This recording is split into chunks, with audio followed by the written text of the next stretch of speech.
आइए सुनाते हैं वट सावित्री व्रत कथा। भद्र देश के एक राजा थे जिनका नाम अश्वपति था। भद्र देश के राजा अश्वपति के कोई संतान न थी। उन्होंने संतान की प्राप्ति के लिए मंत्रोच्चारण के साथ प्रतिदिन 1 लाख आहुतियाँ दी। 18 वर्षों तक यह क्रम जारी रहा। इसके बाद सावित्री देवी ने प्रकट होकर वर दिया कि राजन, तुझे एक तेजस्वी कन्या पैदा होगी। सावित्री देवी की कृपा से जन्म लेने के कारण कन्या का नाम सावित्री रखा गया। कन्या बड़ी होकर बेहद रूपवान थी। योग वर न मिलने की वजह से सावित्री के पिता दुखी थे। उन्होंने कन्या को स्वयं वर तलाशने के लिए भेजा। सावित्री तपोवन में भटकने लगी। वहाँ शाल्व देश के राजा भूमसेन रहते थे। क्योंकि उनका राज किसी ने छीन लिया था, उनके पुत्र सत्यवान को देखकर सावित्री ने पति के रूप में उनका वरण किया। ऋषिराज नारद को जब यह बात पता चली, वह राजा अश्वपति के पास पहुँचे और कहा, हे राजन, यह क्या कर रहे हैं आप?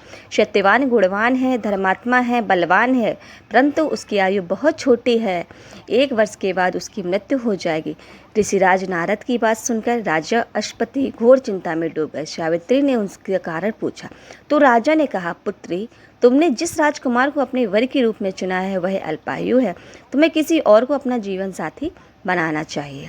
इस पर सावित्री ने कहा, पिताजी, आर्य कन्याएं अपने पति का 1 बार वरण करते हैं।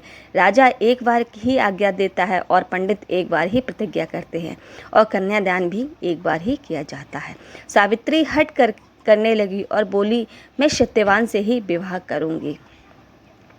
राजा अश्वपति ने सावित्री का विवाह सत्यवान से करने का निर्णय ले लिया।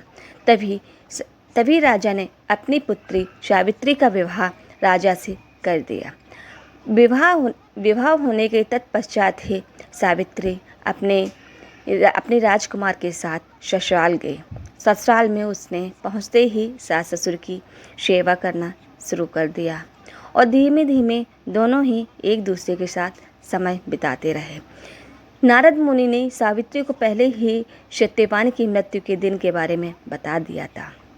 वही दिन जैसे जैसे करीब आने लगे, सावित्री पहले से ही उपवास करना शुरू कर दिया। नारद मुनि द्वारा कथित निश्चित तिथि पर पितरों का पूजन किया। हर दिन की तरह सत्यवान उस दिन भी लकड़ी काटने जंगल चले गए। जंगल में पहुंचकर सत्यवान लकड़ी काटने के लिए पेड़ पर चढ़ गए और सावित्री अपना भविष्य समझ गई। सत्यवान के सिर की गोद रखकर सावित्री सत्यवान का सिर सहलाने लगी। तभी वहाँ यमराज आते देखा। यमराज को अपने साथ सत्यवान को ले जाने लगी। सावित्री भी उनके पीछे पीछे चलने लगी। तभी यमराज ने कहा, हे पुत्री, इसका काल आ गया है, तुम हमारे पीछे पीछे मत आओ। तुमको क्या चाहिए? लो, मांग लो वरदान, हम तुम्हें 3 वरदान देते हैं। तभी सावित्री ने पहले वरदान में सास ससुर की आंखें मांगी और दूसरे वरदान में सावित्री बोली, ससुर का राज छीन गया है, पुनः वापस दिला दें। और तीसरे वरदान में सावित्री ने 100 संतानों का वरदान मांगा और सौभाग्य का वरदान मांगा। यमराज ने तीनों ही वरदान में उसे तथास्तु बोला। तभी सावित्री ने यमराज से कहा कि प्रभु, मैं एक पतिव्रता पत्नी हूँ और आपने मुझे पुत्रवती होने का आशीर्वाद दिया। यह सुनकर यमराज को सत्यवान के प्राण छोड़ने पड़े। यमराज अंत ध्यान हो गए और सावित्री उसी वट वृक्ष के पास आ गई, यहाँ जहाँ उसके पति का मृत शरीर पड़ा था। सत्यवान जीवंत हो गया और दोनों खुशी खुशी अपने राज्य की ओर चल पड़े। दोनों जब घर पहुँचे तो देखा माता पिता कोई दिव्य ज्योति प्राप्त हो गई है। इस प्रकार सावित्री सत्यवान चिरकाल तक राज सुख भोगते रहे।